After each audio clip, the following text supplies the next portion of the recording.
من کوروش و پادشاه جهان، به شاهی من شادمان مردمان. به بابل در آمد سپاهی ز من، رها کردم این سرزمین راز مرگ.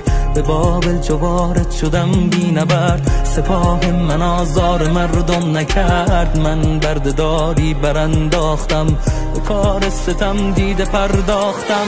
کسی را نباشد به کس برتری، برابر بود مسکر و لشکری. پرستش به فرمانم آزاد شد، معابد دگر بار آباد شد.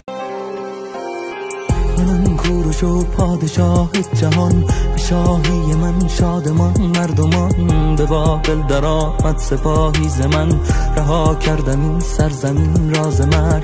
به بابل چو وارد شدم بی نبرد، سپاه من آزار مردم نکرد. من بردهداری برانداختم، به کار ستم دیده پرداختم.